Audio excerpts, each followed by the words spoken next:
मेरा नाम राधिका है। मैं एक पढ़ी लिखी और खुले विचारों वाली लड़की हूँ। मेरे और विनय की शादी हुई और मैं अपने ससुराल में विनय की धर्मपत्नी बनकर आ गई। घर में भरा पूरा परिवार, हर जगह चहक-महक। आमतौर पर जैसा शादी वाले घर में होता है वैसा ही माहौल था। और अब बारी आई ससुराल के सभी लोगों को जानने की। बहू देखो, ये तुम्हारे छोटे ससुर हैं, इनके पैर छुओ। ये सबसे बड़ी वाली बुआ है, ये मंझली वाली है, और देखो ये सुमित की बहू है। अरे अरे, इसके पैर क्यों छू रही हो? ये तो रिश्तों में तुमसे छोटी हुई ना। मैं घूंघट की आड़ लिए निर्देशानुसार पैर छूने का कार्य मशीन बनकर किए जा रही थी कि बीच में सबको हंसने का मौका मिल गया। लगभग ससुराल के सभी लोगों से मेरा परिचय करवा दिया गया। चलो हटो सब, जरा बहू को आराम तो करने दो, थकी हारी होगी बेचारी। ये कहते हुए मुझे एक सजे धजे कमरे में पहुंचा दिया गया। अगला दिन रसोई की रस्म थी। वे मुझे अब हलवा और घुघरी बनाने में मदद कर रही थी। सुबह मंडप में भी वही मुझसे कुछ रस्में करवा रही थी और अब मुझे टेबल पर खाना परोसने में मदद भी कर रही थी। देखो बहू, अब घूंघट किए रहोगी तो किसी को ठीक से देख नहीं पाओगी और हो सकता है गिर भी जाओ। यहाँ वैसे भी घूंघट का रिवाज नहीं है। घूंघट का रिवाज तो मेरे ससुराल में था। अपनी शादी के बाद मैं 2-3 दिन रही और किसी का चेहरा नहीं पहचान पाई थी। तुम्हारा नाम राधिका है ना? मैं तुम्हें नाम से ही बोलूँगी। वे बोलती जा रही थी और लगातार कुछ न कुछ काम भी कर रही थी। घूंघट के गिरते ही मैंने सबसे पहले उन्हें ही गौर से देखने लगी थी। दुबली पतली लंबी छहरी, खिलता रंग, लंबी चोटी, चेहरे की मासूमियत उम्र का अंदाजा लगाने में बाधक हो रहे थे। कनपट्टे के सफ़ेद बाल अलबत्ता कुछ बताने को उत्सुक हो रहे थे।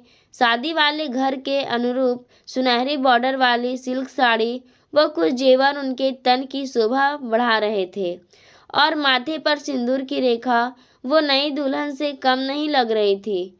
कुल मिलाकर बहुत ही आकर्षक व्यक्तित्व लगा उनका।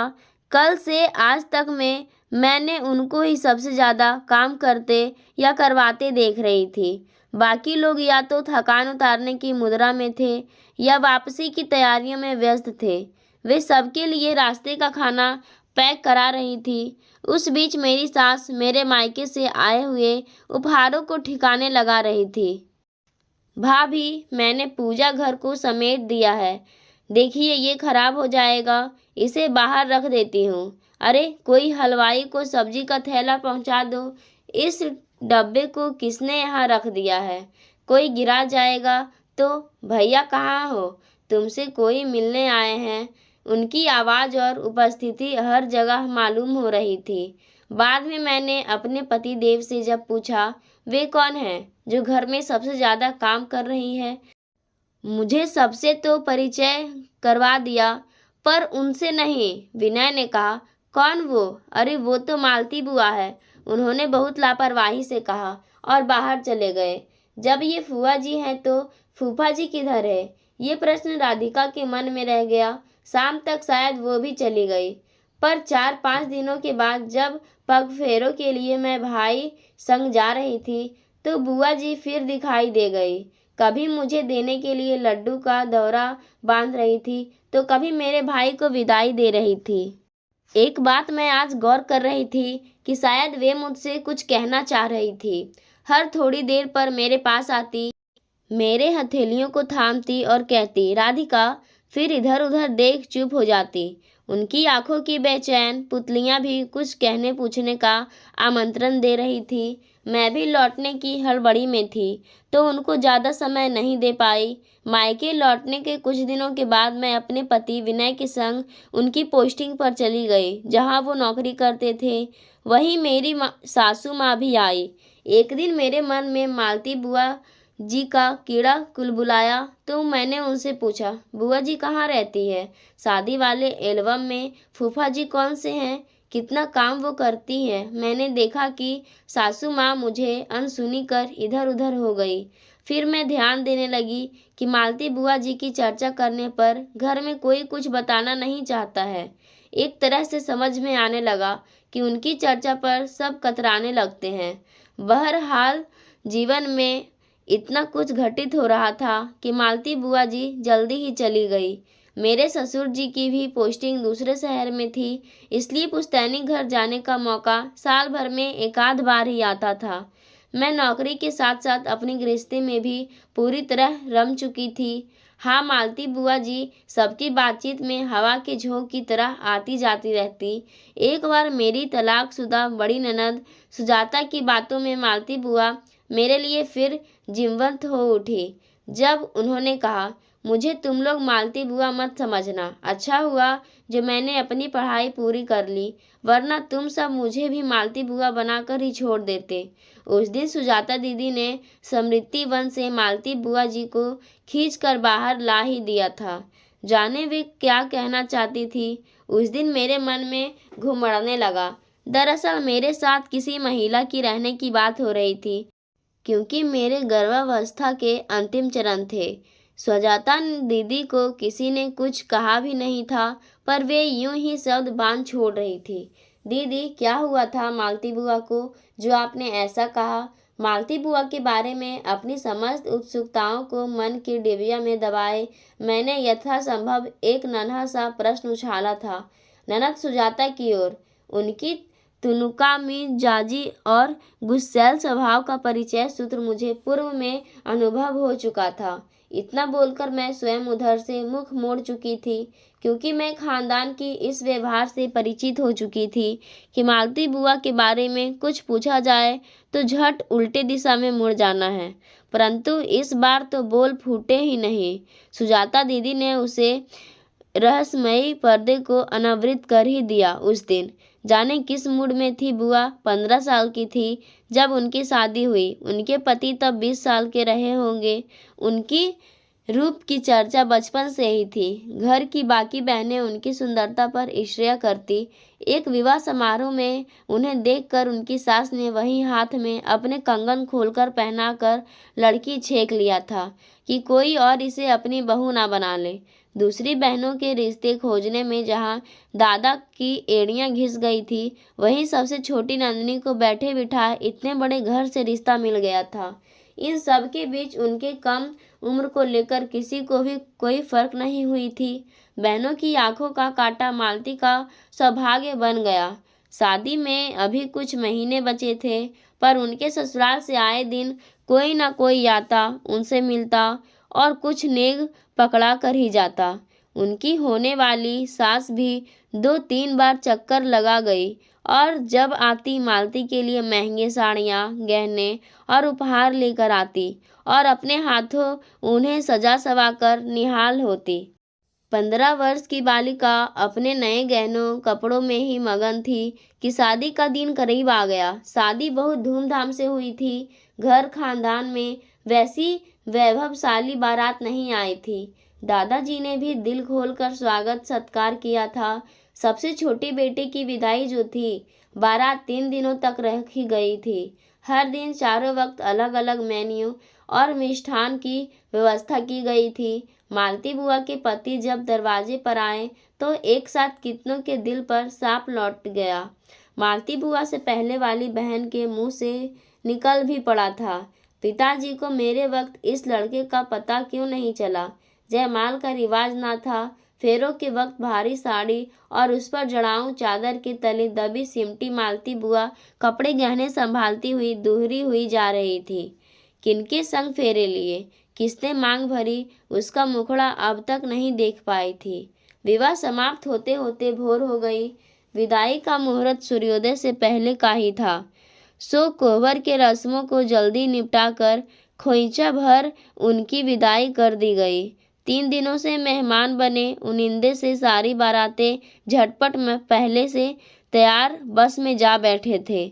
इतना बताने के बाद सुजाता दीदी अब बिल्कुल गंभीर मुख मुद्रा अख्तियार कर किसी सोच में डूब कर चुप हो गई। मुझे उनके भाव भंगिमा देख एक भय सा लगने लगा। मैं चुप होकर इंतजार करने लगी। तलाकशुदा अपनी इस प्रोफेशन ननद के कड़क व्यवहार से मैं क्या, सब डरते थे घर पर मैंने महसूस किया था कि जब से मैं गर्भवती हुई थी तो इनका व्यवहार मेरे प्रति दिनों दिन नर्म होते जा रहे थे। आए दिन वे अपने शहर से इधर का चक्कर लगाने लगी थी। उसी मुलायमियत का ही नतीजा था जो मैं बैठी उनसे मालती बुआ जी के बारे में जान रही थी। देखो भाभी, अब तुमसे क्या छुपाना, अब तो तुम इसी घर की हो। सुजाता की आवाज़ कहीं दूर से आती प्रतीत हुई। हम सबने भी तो सुना ही है, बस घर पर कोई जिक्र नहीं करता है उस घटना के बारे में। उनके चेहरे पर गमगीन लकीरें उगती जा रही थी और मुझे किसी बहुत बड़े रहस्य का संकेत देने लगी थी।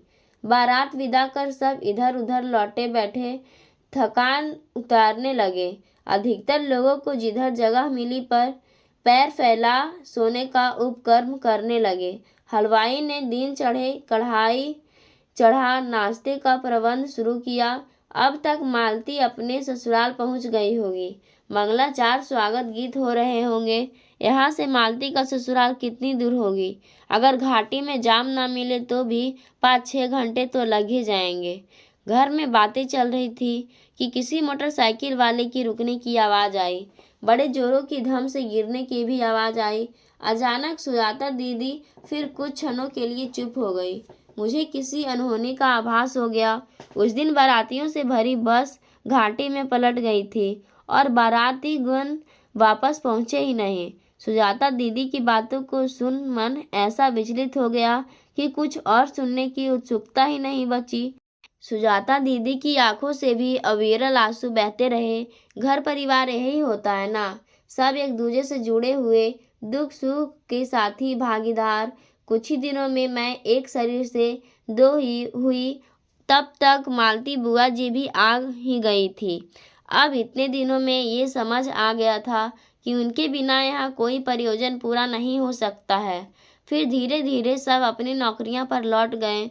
मालती बुआ जी रह गई मुझे व बच्चों की देखभाल के लिए। उसी बीच में हरियाली तीज पड़ी। मालती बुआ जी को पूरे नेम धर्म से व्रत पूजा और साज श्रृंगार करते देख आश्चर्य लग रहा था। किसके लिए ये सुहागनों वाला पर्व कर रही है? किसके नाम की मेहंदी रचाई है इन्होंने? फिर मन ने कहा, अब जिसमें खुशी मिले करनी चाहिए। उस दिन गौरी पूजा कर शाम को वे मेरे बगल में लेटी हुई थी। राधिका, मुझे लगभग 38 साल हो गए तीज करते हुए। जाने उस जन्म में क्या गलती की थी, अब कम से कम अगले जन्म में सब ठीक हो। ये कहते उनका गला भर आया। कुछ इंतजार के बाद मालती बुआ ने उठकर पूछा, राधिका बहू, तुम तो लखनऊ से हो ना? जी बुआ जी। अचानक मुझे याद आया, दीदी ने बताया था कि इनकी शादी लखनऊ में ही हुई थी। कभी चंदा भंडार गई हो, जो यूपी कॉलेज के सामने रोड पर ही है? आंखों के सामने दुकान तैर गया। मम्मी तो सामान बरसों से वहीं से लेती थी। दरअसल दुकान मालिक से पापा मम्मी को दोस्ताना व्यवहार भी था। जब से जानी थी कि तुम लखनऊ से हो, मुझे बहुत उत्सुकता थी तुमसे जानने की वो कैसे हैं। कौन बुआ जी? आश्चर्य अपनी सीमाओं को अतिक्रमित करने को आतुर था। जो उसके मालिक हैं वही तो तुम लोग के फूफा जी है। क्या फूफा जी? पर सुजाता दीदी ने कहा था, तुम्हें तो पता ही होगा कि अपनी शादी में मैं साक्षात यमराज ही साबित हुई थी। ससुराल की देहरी पर पांव धरने की पूर्व ही मेरी सास, ननदों और जेठानी की मांग उजड़ चुकी थी। सच में मैं पूरे बारातियों के लिए मौत का सामान ही साबित हुई। नींद में बस चलाने वाले ड्राइवर की गलती की सजा मुझे ताउम्र भोगनी है, पर अपने पति के लिए तो सावित्री साबित हुई ना। उन 4 छोटे बच्चों के लिए भी तो मुझे जीवन दायिनी तब समझनी चाहिए जो मेरे साथ कार में थे और सकुशल घर तक पहुंच गए। और मैं अब तक समझ रही थी कि फूफा जी भी इसी से करती हुई हूँ तीज। पहने रहती हूँ मंगलसूत्र और सिंदूर, ताकि वो जिनके साथ फेरे लिए थे वो सकुशल रहे। मैं तो उन्हीं लाल कपड़ों में गठरी बनी बैठी रह गई। उस आंगन में गुनहगारों की तरह हर आंसू की छड़ी से पीटती रही, हर प्रत्यापित दोष से हथेलियों की मेहंदी रगड़ती रही। चौथे दिन मुझ घोषित ठुकराई हुई अपशगुनी के तीनों भाई उठाकर लेते आए। पिताजी तो उस दिन खबर सुन जो गिरे, फिर उनकी अर्थी हो उठी। भाइयों ने न सिर्फ अपनी गृहस्थी में मुझे जगह दी, बल्कि जायदाद में भी हिस्सेदारी दिया। दुनिया के लिए मैं अपशगुनी हुई होगी, पर मेरे भाई भाभीियों ने हमेशा सब शुभ कार्य मुझसे ही करवाए। कभी किसी ने मेरे समक्ष चर्चा तक नहीं किया, पर मैं भूली ही कब थी। ना कभी कोई विदा कराने आया, ना कभी किसी ने मेरी फिर विदाई की सोची। चाबियों के गुच्छों के कमर बदल गए, घर के मालिकों के चेहरे बदल गए, पर मैं तो जैस की तस रही। ना कुंवारी रही, ना ब्याहता। सांसें चलती रही, जिंदगी रुकी रही। राधिका, बताना, चंदा भंडार के मालिक को देखा है? कैसे हैं वो? मालती बुआ जी निर्विकार भाव से बार बार पूछ रही थी, और मेरी आंखों के समक्ष तैर गया चंदा भंडार के मालिक का सुंदर गौरवर्ण, लंबा ऊंचा कद, मुस्कुराता सौम्य चेहरा, जिन्हें मैंने सैकड़ों बार बचपन से देखा होगा। मन ही मन मैं जोड़ने लगी इन दिनों को। एक सपना बनने बिगड़ने लगा। बुआ फूफा जी को साथ कर देने की इच्छा तैरने लगी। इन पगले दिमाग में घर के लोग जब इस विषय पर तटस्थ रहते हैं, तो मैं क्यों इतने वर्ष पूर्व के गड़े मुर्दे को उखाड़ने का काम करूं? नहीं मालती बुआ, मैंने तो नहीं देखी ऐसी कोई दुकान। मेरे इस सपाट उत्तर पर इन्होंने अविश्वसनीय दृष्टि से मुझे ताका। मैंने पारिवारिक परंपरा को निभाते हुए मुंह घुमा लिया। देर तक अपनी पीठ पर उनकी प्रश्नवाचक नैनों के तीर को महसूसती रही। अलबत्ता अपनी मम्मी से उनके बारे में अवश्य बातें करती रही। मम्मी ने ही बताया कि फूफा जी ने दोबारा शादी नहीं की थी और सारी जिंदगी भाभी, बहनों और दूसरे के बच्चों को पालने में रह गए, मानो कोई प्रयाश्रित करते रहे। अब अकेलेपन की जिंदगानी काट रहे थे। तब एक बात मम्मी ने और की थी, बरसों से सुप्त पड़ी चिंगारी हो हवा देना आरंभ कर दिया था। यदा कदा उनकी पत्नी यानी हमारी मालती बुआ का जिक्र छेड़ उनकी वियोग गाथा भी सुना डालती। जो होता है वो संयोगवश नहीं, बल्कि किसी कारण से ही घटित होता है, और मेरी शादी भी शायद अकारण नहीं हुई होगी इस घर में।